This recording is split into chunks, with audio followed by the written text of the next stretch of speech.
अभिनेता सैफ अली खानवरती चाकू हल्ला झाला।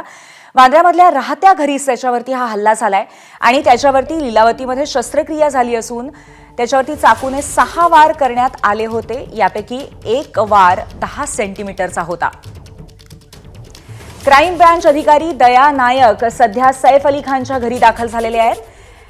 ही सगळ्यात मोठी अपडेट आहे या प्रकरणातील। या प्रकरणामध्ये पोलीस सध्या कसून तपास करतायत आणि त्यामध्येच आता क्राइम ब्रांच अधिकारी दया नायक हे सैफच्या घरी दाखल झालेत। बांद्रा आणि खार भागामधलं सैफ अली खानचं घर आहे, अत्यंत उच्चभ्रू अशा भागातलं, आणि तिथे हा सगळा प्रकार घडला। तो कसा घडला, कारण सुरक्षा तिथे प्रचंड चोख असते। या सगळ्याचा तपास करण्यासाठी आता क्राइम ब्रांच अधिकारी दया नायक हे सुद्धा सैफच्या घरी दाखल झालेले आहेत। गेल्या काही काळामध्ये बांद्रा आणि खार या उच्चभ्रू अशा सगळ्या परिसरामध्ये गुन्हे सातत्याने घडतायत आणि या पातळीवरती पोलिसांकडनं सुद्धा दक्षता घेतली जातेय। अतिशय तपशीलवार सगळ्या गोष्टीचा तपास करण्यात येतोय आणि आज पार्श्वभूमीवरती आता क्राइम ब्रांचचे अधिकारी सुद्धा पोहोचलेले आहेत। तपासासाठी चकमक फेम अधिकारी दया नायक हे सैफ अली खानच्या घरी दाखल झालेले आहेत आणि ते पुढची तपासणी करतील असं कळतंय। सैफ अली खानवरती चाकू हल्ला झाला होता राहत्या घरीच आणि 6 वार करण्यात आले। त्यातली एक जखम ही 10 सेंटीमीटर इतकी खोल आहे। आपले प्रतिनिधी निलेश बुधावले आपल्या सोबत आहेत, आपण त्यांच्याकडनं अधिक माहिती घेऊया। निलेश, क्राइम ब्रांचचे अधिकारी दया नायक तिथे पोहोचलेत, काय अपडेट आहे?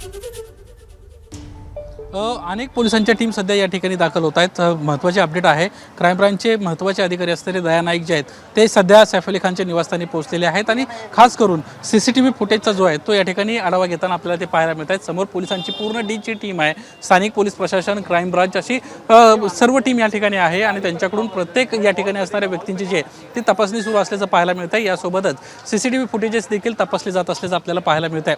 खरं तर सैफ अली खान यांचं निवासस्थान जे आहे ते खार परिसरातलं एक महत्त्वाच्या ठिकाणी आहे, ज्या ठिकाणी मोठ्या प्रमाणामध्ये सुरक्षा व्यवस्था असते। यासोबतच प्रत्येक या संपूर्ण परिसरामध्ये जो आहे तो CCTV देखील प्रत्येक बिल्डिंगमध्ये आहेत, त्यामुळे सहजासहजी कुठल्याही व्यक्तीला या बिल्डिंगमध्ये आत येणं सोपं नाही आहे। ही सध्याचे आपण दृश्य पाहूयात की समोर जे मोठं गेट आहे हे एक प्रामुख्याने गेट आहे इथून आत जाण्यासाठी, आणि एक आउट गेट देखील मागच्या बाजूला असल्याचं आपल्याला पाहायला मिळत आहे।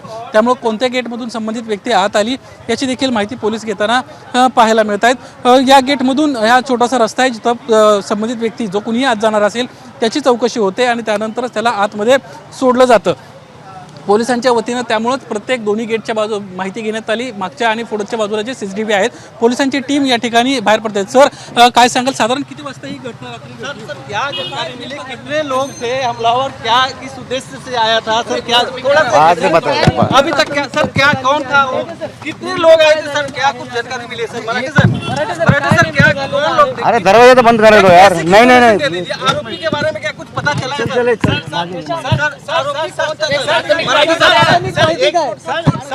छोटा सा बेसिक सर, या ठिकाणाहून पोलिसांची जी टीम आहे ती या ठिकाणाहून बाहेर जाताना आपल्याला पाहायला मिळत आहेत। मात्र दया नाईक जे आहेत ते आतमध्येच अजूनही आहेत, अधिकची माहिती ते या ठिकाणी घेताना पाहायला मिळत आहेत। रात्रीच्या सुमारास ही घटना घडली होती, त्यामुळं रात्री या ठिकाणी कोण व्यक्ती आला होता ही देखील माहिती या ठिकाणी गोळा केली जाते। पोलिसांना अद्याप महत्त्वाचे काही धागेदोरे हाती लागलेत का हे देखील पाहणं महत्त्वाचं राहणार आहे। समोरची पोलिसांची टीम आपण पाहतोय, दया नाईक स्वतः या टीमकडून माहिती घेताना पाहायला मिळत आहेत। यासोबतच या ठिकाणी जे काम करणारे कर्मचारी आहेत त्यांना देखील पोलिसांना आपल्यासोबत नेलं होतं काही वेळापूर्वीच।